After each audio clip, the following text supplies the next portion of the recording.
పోయింది. సో ఎన్డీఏకి అద్భుతమైన విజయాన్ని కట్టబెట్టారు బీహార్ ప్రజలు. ఎగ్జిట్ పోల్స్ అంచనాల్ని మించి డబుల్ సెంచరీకి చేరువలో ఎన్డీఏ సీట్లు పెరగబోతున్నాయి. మహాగఠబంధన్ సీట్లు కేవలం 40 లోపు మాత్రమే ఉండబోతున్నాయి. ఒక అద్భుత విజయాన్ని ఎన్డీఏకు బీహార్ ప్రజలు కట్టబెట్టారు. బీహార్ ప్రజలు ఎందుకు ఎన్డీఏకి ఈ స్థాయిలో విజయాన్ని అందించారు?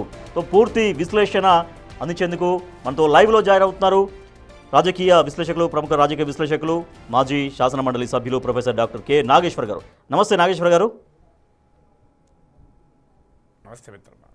రైట్ నాగేశ్వర్ గారు, వన్ సైడ్గా కనిపిస్తోంది. ఎన్డీఏ అంచనాలను మించి, ఎగ్జిట్ పోల్స్ అంచనాలను మించి ఈ స్థాయిలో సీట్లు రాబట్టడానికి గల కారణం ఏం విశ్లేషిస్తారండి?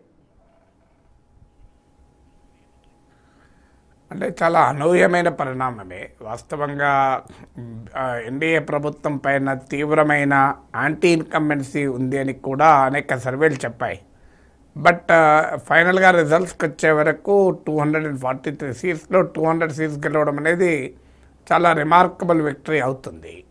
సో అనేక ఫ్యాక్టర్ దీనికి దోహదం చేసి ఉండాలి. ఒకటి, మీకు ఎన్డీఏ ఈజ్ మోర్ యునైటెడ్. అంటే ఎన్డీఏ పార్టీల మధ్య ఐక్యత, వాటి మధ్య ఓట్ ట్రాన్స్ఫర్ కావచ్చు, కెమిస్ట్రీ పర్ఫెక్ట్గా పనిచేసింది. ఇప్పుడు 2020లో మీకు చిరాగ్ పాస్వాన్ స్పాయిలర్గా పనిచేశాడు. చిరాగ్ పాస్వాన్ జేడీయూకు వ్యతిరేకంగా పోటీ చేశాడు. లోక్ జనశక్తి పార్టీ బీజేపీని సమర్థించాడు, కానీ జేడీయూని వ్యతిరేకించాడు. దానివల్ల జేడీయూ బాగా దెబ్బతిన్నది. ఈసారి ఆ ప్రాబ్లం లేకుండా జేడీయూ భారీ విజయాన్ని కూడా సాధించింది. ఎందుకంటే ఎల్జేపీ కూడా ఎన్డీఏలో కలిసే పోటీ చేసింది.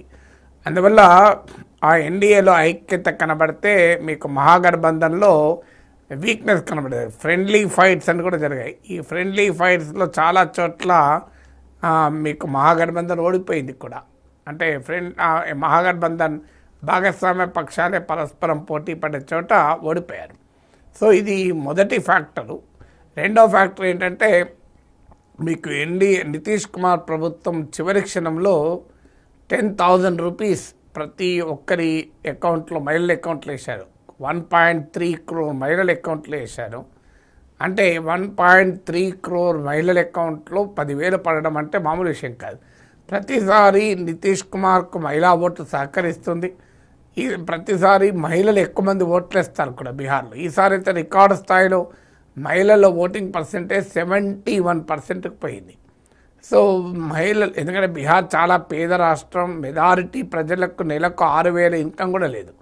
అందువల్ల అక్కడ 10,000 రూపాయల అకౌంట్లో వేయడం అనేది మామూలు విషయం కాదు.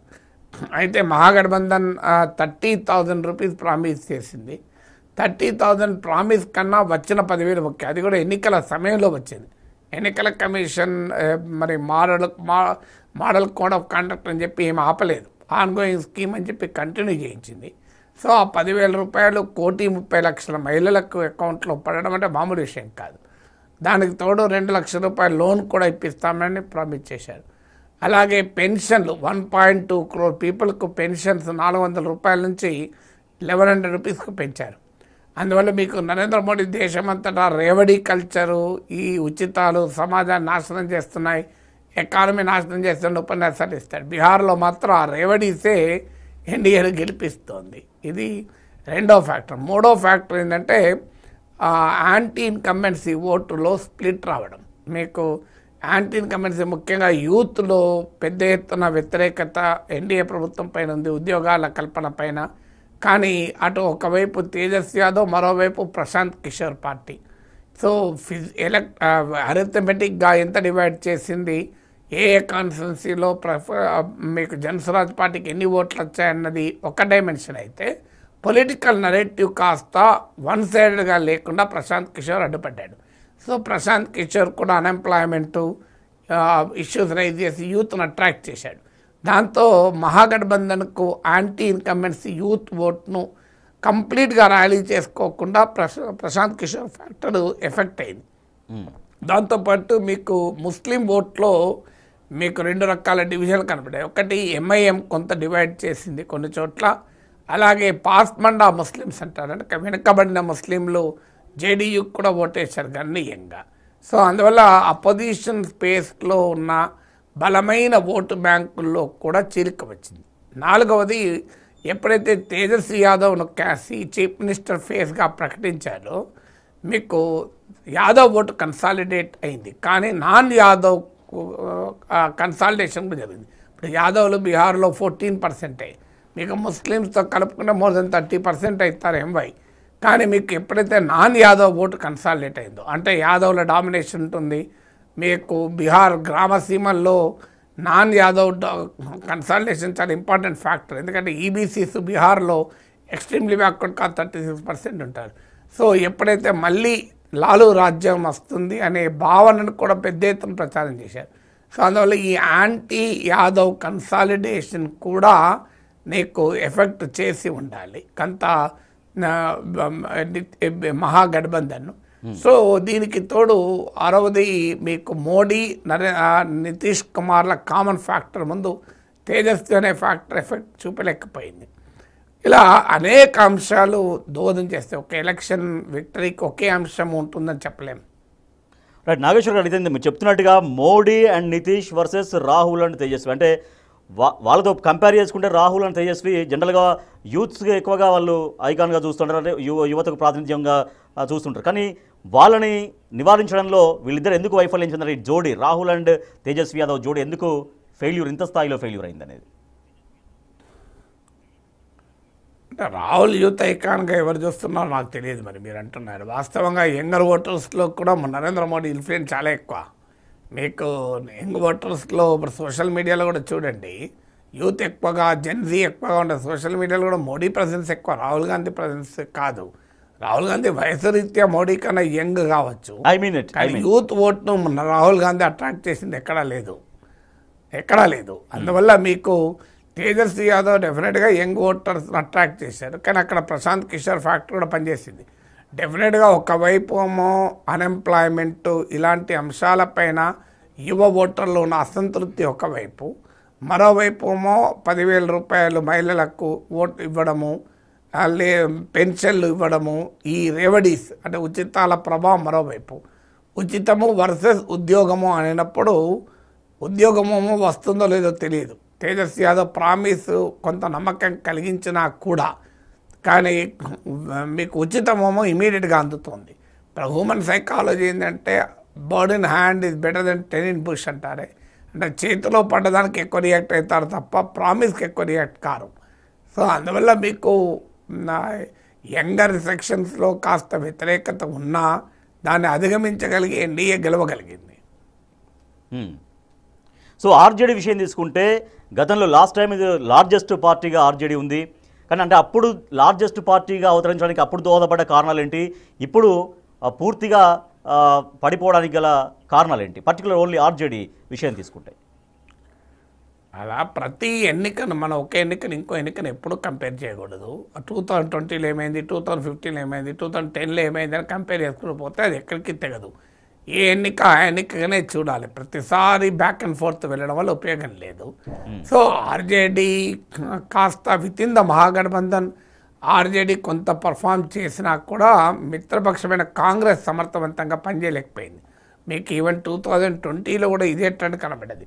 RJD was better performer than Congress. So ఈసారి కాంగ్రెస్ పోటీ పడే 61 సీట్లలో కంటెస్ట్ చేసింది. అంటే రాహుల్ గాంధీ ఓటు అధికార యాత్ర తర్వాత పాజిటివ్ వాతావరణం వచ్చింది అని. పాజిటివ్ వాతావరణం వచ్చిన మాట నిజం. రాహుల్ గాంధీ ఓటు అధికార యాత్రకు మంచి రెస్పాన్స్ వచ్చింది. కాంగ్రెస్ పార్టీ సాంప్రదాయ ఓటర్లనే కాకుండా జనరల్గా కూడా ఇతర ఓటర్లకు కూడా మంచి వాతావరణం వచ్చింది. కానీ వాతావరణం వేరు, ఓటు వేరు. ప్రజలు ఒక పొలిటికల్ నరేటివ్కు ఓటు వేయడం వేరు, కాంక్రీట్గా మీకు తమ జీవిత సమస్యలకు స్పందించడం వేరు.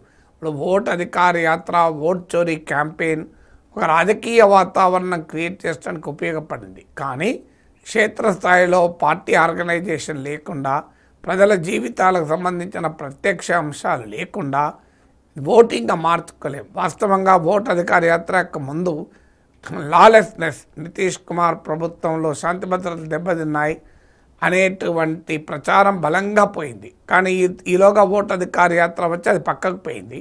లాలు జంగల్ రాజ్ అనేటువంటి నినాదం ఎన్డీఏ పెద్ద ఎత్తున తీసుకెళ్ళగలిగింది. అందువల్ల RJD Muslim Yadav combination MY ఫార్ములాతో రాజకీయం చేస్తూ వచ్చింది. అంటే లాలూ ప్రసాద్ యాదవ్ కాలం నుంచి ఇదే ఇండికేటర్. కానీ యాదవ్ ఓటు ఎప్పుడైతే కన్సాలిడేట్ అవుతుందో non Yadav anti Yadav vote consolidate అయింది. అలాగే ముస్లిం ఓటు ఎప్పుడైతే కన్సాలిడేట్ అవుతుందో హిందూ ఓటు కన్సాలిడేట్ అవుతుంది. అందువల్ల ఇవన్నీ కూడా మీకు Newton third law, for every action is an equal and opposite reaction అని. అంటే లాలు స్ట్రెంతే లాలు వీక్నెస్ కూడా అవుతుంది. మీరు ఇప్పుడు ప్రతిపక్షం ఆర్జేడీ ముస్లింలను మతం ప్రాతిపదికగా యునైట్ చేస్తే బీజేపీ హిందూ మతం ఆధారంగా యునైట్ చేయగలుగుతుంది కదా. ఇప్పుడు అందువల్ల మైనారిటీ ఓటు బ్యాంకులే ఇంతకాలం రాజకీయాలు శాసించాయి. బీజేపీ ఏజ్లో మోడీ యుగంలో మెజారిటీ ఓటు బ్యాంకులు కూడా శాసిస్తాయి కదా. అందువల్ల ప్రతిసారి మైనారిటీ ఓట్ బ్యాంక్ రాజకీయాలు పనిచేయవు. అది మీకు ఒక కులాన్ని ఒక మతాన్ని ఆధారంగా చేసుకొని పెద్ద పొలిటికల్ కన్సాలిడేషన్ చేసుకోవాలనుకుంటే కౌంటర్ కన్సాలిడేషన్ కూడా జరిగి అది నష్టంగా కూడా పరిణమిస్తుంది. రైట్. అంటే వరుసగా 3 సార్లు అంటే హ్యాట్రిక్ విజయం సాధించారు. హ్యాట్రిక్గా ఆయన ప్రధానమంత్రిగా చేస్తున్నారు ప్రధానమంత్రి నరేంద్ర మోడీ. అయితే ఖచ్చితంగా బీహార్ ఎన్నికలని అవకాశంగా తీసుకోవాలి, ప్రధానమంత్రి మోడీ విజయాలకి బ్రేక్ వేయాలని చాలా ఎఫర్ట్ పెట్టారు రాహుల్ గాంధీ. సో దీంట్లో కూడా వైఫల్యం చెందారు. ఇక రాహుల్ గాంధీ ప్రధానమంత్రి నరేంద్ర మోడీ విజయాల్ని ఆపడం ఇక కష్టమేనా అన్నటువంటి చర్చ మొదలైంది.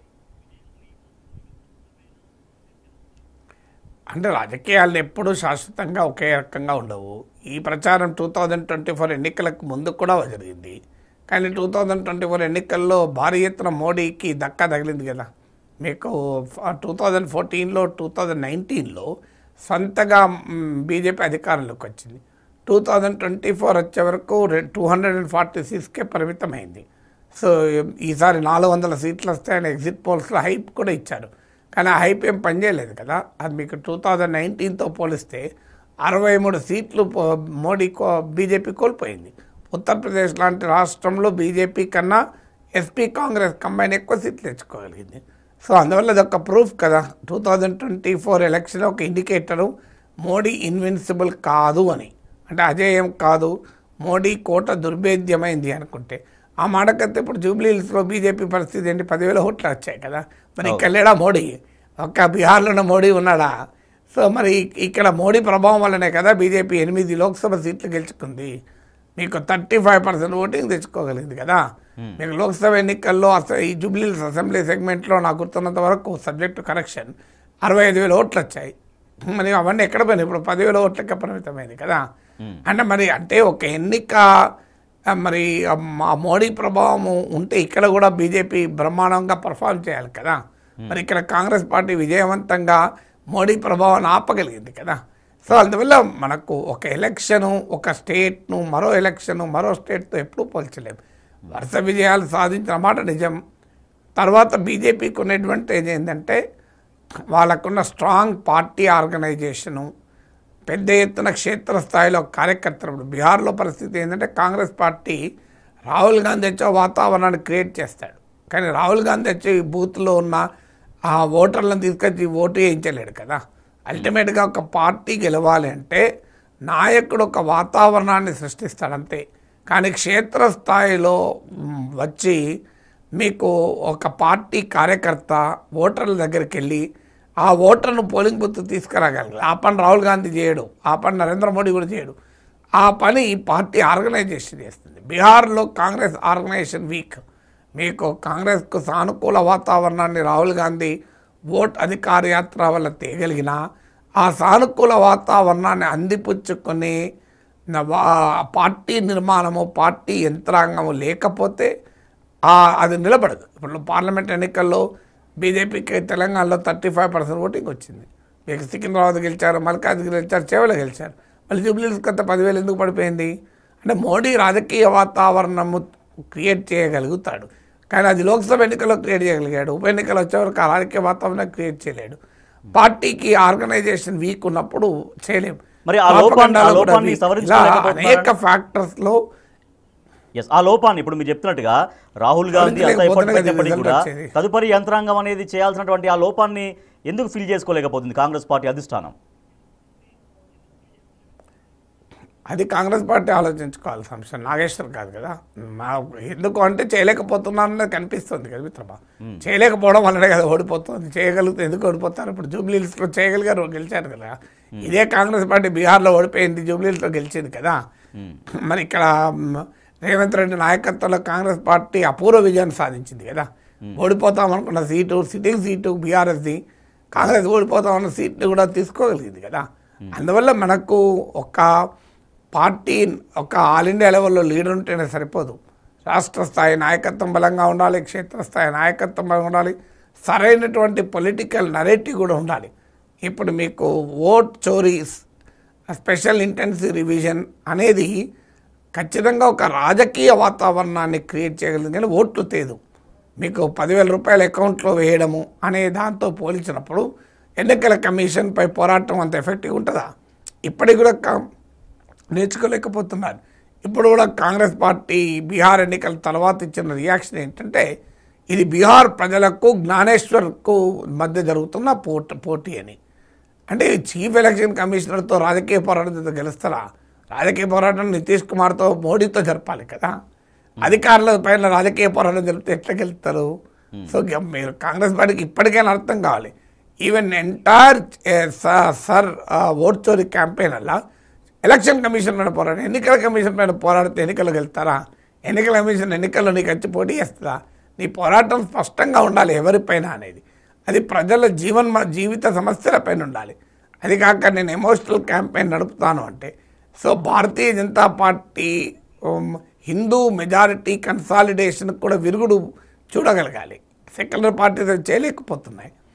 సో అనేక రాష్ట్రాలు ఎంతకాలం మైనారిటీ ఓటు బ్యాంకులు తెచ్చుకుంటే సరిపోతాయి కదా. ఎస్, అంటే మీరు చెప్పినట్టుగా అనేక రాష్ట్రాల్లో ఓట్ చోరీ పాల్పడింది బీజేపీ అనేది చాలా అనేక ఆధారాలు చూపించుకుంటూ చాలా వరకు ప్రయత్నం చేస్తారు. అయితే మీరు అన్నట్టుగా అంటే జనాల్లో అది సెంటిమెంట్ ఐ మీన్ ఒక సింపతి వస్తుందేమో అనుకున్నారా రాహుల్ గాంధీ? అయ్యో మాకు ఓటేస్తున్నాం అనుకున్నా కూడా జనాలు బీజేపీ గెలుస్తోంది, మాకు ఓట్లు పడ్డా కూడా మాకు పడట్లేవు అనుకుంటాం, ఏదో దొంగ ఓట్లతో గెలుస్తున్న సింపతి ప్రజల్లో గెయిన్ అవుతుందేమో అనుకున్నారా? తద్వారానైనా కూడా ఈసారి కాంగ్రెస్కే ఓటేస్తారని అనుకున్నారా రాహుల్ గాంధీ ప్రచారంలో? రాహుల్ గాంధీ ఏమనుకున్నాడు, రామచంద్ర ఏమనుకున్నారు కాదు, కానీ అది జనం పైన ప్రభావం చూపలేకపోతుంది. ఎందుకంటే ఇప్పుడు ఓటు చోరీ జరుగుతుంది అంటే మేము ఓటు వేసిన లాభం లేదు, ఎట్లా చోరీ అవుతుంది కదా అనుకునే ప్రమాదం కూడా ఉంటుంది కదా.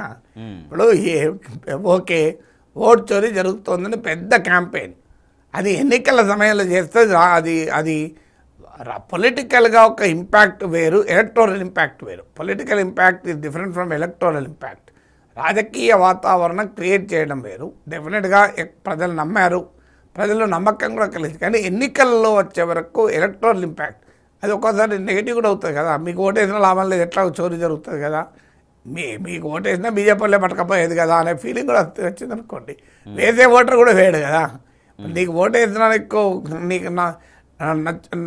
పెట్టుబడి, ఇప్పుడు దివాలా తీసే కంపెనీకి ఎవడన్నా పెట్టుబడి పెడతాడా? సో ఏ లాభం? మీకు బకెట్లో కింద చిల్లుందనుకోండి, పైకి నీళ్ళు పోతాడు ఎవడన్నా, ఏ పోతున్నా అది నీళ్ళని కారిపోతాయి కదా అంటారు. మీకు ఓటు చోరీ అవుతుంది కదా, ఎట్లాగూ మీకు ఓటేసేందుకు అనే ఫీలింగ్ కూడా వచ్చే ప్రమాదం ఉంటుంది కదా. అందువల్ల మీకు ప్రజల లైవ్లీవుడ్ ఇష్యూస్ పైన బీజేపీని కౌంటర్ చేయగలగాలి మీకు. అందువల్ల ఇది not a one dimensional fight కాదు. ఒక పార్టీ ఆర్గనైజేషను, లీడర్షిప్, నరేటివ్, ఇలా అన్నిట్లో కూడా anti Modi, anti BJP forces విజయం సాధిస్తే తప్ప మోడీ జగన్నాథ్ రథచక్రాలు ఆపలేరు. సో మహాగఠబంధన్ ఏర్పడినప్పుడు వాళ్ళ వ్యూహాలు అట్లీస్ట్ వాళ్ళ వ్యూహాలు రూపొందించుకుంటున్నప్పుడైనా కూడా కొంచెం పాజిటివ్గా అనిపించినాయా ఈసారి? అంటే ఎన్డీఏ కూటమికి బ్రేక్ వేస్తున్నటువంటి ఒక అట్లీస్ట్ ప్రజల్లో మినిమం విశ్వాసాన్ని కల్పించగలిగిన ప్రచారంలో. సరే ఎలక్షన్స్ వరకు వేరే కావచ్చు, అంటే ప్రచారంలో డెఫినెట్గా ఇంపాక్ట్ క్రియేట్ చేయగలిగాడు, అందులో అనుమానమే లేదు. ఈవెన్ ముఖ్యంగా నితీష్ కుమార్ ప్రభుత్వం పైన యాంటీ ఇన్కంబెన్సీ, అన్ఎంప్లాయ్మెంట్ అనే ఇష్యూస్ పైన రాజకీయ వాతావరణం, ఓట్ చోరీ పైన రాజకీయ వాతావరణం క్రియేట్ చేశారు. బీహార్లో ఉద్యోగాలు కల్పిస్తామన్నారు, కానీ కోట్లాది ఉద్యోగాలు ప్రభుత్వంలో కల్పించడం అనేది అసాధ్యం కదా. సో అందువల్ల క్రెడిబుల్ ఆల్టర్నేటివ్ లేకుండా మీకు కేవలం ప్రచారం ద్వారా ఎన్నికలు గెలవరు. సో అక్కడ బీహార్లో ఆర్జేడీకి క్షేత్రస్థాయి వరకు బలమైన పార్టీ ఉంది, కానీ కాంగ్రెస్కు ఆ రకమైన బలమైన యంత్రాంగం పార్టీ లేదు. అది ఏమవుతుంది అంటే ఇప్పుడు ఎన్నికల్లో గెలవటానికి మిత్రపక్షాలతో కలవాలి, అండ్ మిత్రపక్షాలతో కలిసినప్పుడు పార్టీ పెరగదు. ఇప్పుడు కాంగ్రెస్ డైలమా అప్పుడు 243 సీట్స్ ఉన్నాయి. కాంగ్రెస్ ఎన్ని సీట్ల పోటీ చేసింది? 61 సీట్లకు పోటీ చేసింది. మరి ఎలా పార్టీ పెరుగుతుంది అని చెప్పి విడిగా పోటీ చేసామనుకోండి, ఈ ఎన్నికల్లో గెలవదు. ఇది ఒక catch-22 సిచ్యువేషన్. ఎటు చూసినా ఒకవైపు ముందు నుయ్యి వెనక గోయి అన్నట్టు ఉంటుంది. సో పార్టీ సొంతగా పెరగాలి అంటే నువ్వు ఏళ్ళ తరబడి మిత్రపక్షాలతో పొత్తుల్లో కొన్ని సీట్లకి పోటీ చేస్తే ఎట్లా పెరుగుతుంది పార్టీ? అదే సమయంలో ఆ పొత్తే లేదనుకోండి, ఈ మేర కూడా సీట్లు రావు, పార్టీ నిలబడదు కూడా. ఈ రెండు పరస్పరం సమన్వయం చేసుకుంటూ పార్టీ ముందుకు పోవాల్సి ఉంటుంది. ఓకే, అంటే కార్యకర్తల సమన్వయం అనేది రెండు పార్టీల మధ్య సరిగ్గా జరగకపోవడం అనేది మహాగఠబంధన్కి సరే అంటే ఓటమి జరగవచ్చు, ఓటమి గెలిపోవడం సహజమైతే ఒకటైతే మరి ఈ స్థాయిలో పడిపోవడానికి అట్లీస్ట్ కార్యకర్తల మధ్య ఒక సమన్వయం, రెండు పార్టీల మధ్య అండర్స్టాండింగ్, అవగాహనతో ముందుకు వెళ్లాల్సినంత స్థాయిలో కూడా వెళ్ళలేకపోయిందా అనేది? ఫ్రెండ్లీ కాంటెస్ట్లో 10 సీట్లకు పైగా సీట్లలో ఫ్రెండ్లీ కాంటెస్ట్ జరిగాయి కదా. ఫ్రెండ్లీ కాంటెస్ట్ ఏముంటుంది? ఎన్నికల్లో కంటెస్టే. అవును, నీకు ఫ్రెండ్లీ కాంటెస్ట్ జరిగితే ఆటోమేటిక్గా ప్రత్యర్థి పార్టీ బెనిఫిట్ అవుతాయి కదా. మీరు కూటమిలో ఉన్న రెండు పార్టీలు విడివిడిగా పోటీ చేస్తే ఆటోమేటిక్గా ప్రత్యర్థి పార్టీ లాభం అవుతుంది. మీకు ఎన్డీఏ సీట్ల సర్దుబాటు చాలా ఎర్లీగా పూర్తి చేసుకోగలిగింది. అఫ్కోర్స్ చీఫ్ మినిస్టర్ ఎవరు అనే అంశం ఎన్డీఏ ప్రకటించలేదు, మహాగఠబంధన్ ప్రకటించింది తేజస్వి యాదవ్ సీఎంగా. మొదట్లో కాంగ్రెస్ పార్టీ వెనకాడింది తేజస్వి యాదవ్ సీఎం అని ప్రకటించడానికి, కానీ అనివార్యంగా ప్రకటించాల్సి వచ్చింది. కానీ అదే సమస్య కూడా మారింది. ఎందుకంటే తేజస్వి యాదవ్ ఎప్పుడైతే సీఎం ఫేజ్గా ప్రకటించారో యాదవ్ ఓటు బలంగా కన్సాలిడేట్ అవుతుంది, కానీ నాన్ యాదవ్ ఓటు దెబ్బతింటుంది. ఇప్పుడు మీకు 2014లో జగన్మోహన్ రెడ్డి పవర్లోకి వస్తాడు అనే వాతావరణం క్రియేట్ అయినప్పుడు పెద్ద ఎత్తున మాలా ఓటర్స్ జగన్మోహన్ రెడ్డి గ్రామాల్లో పెద్ద ఎత్తున వాతావరణం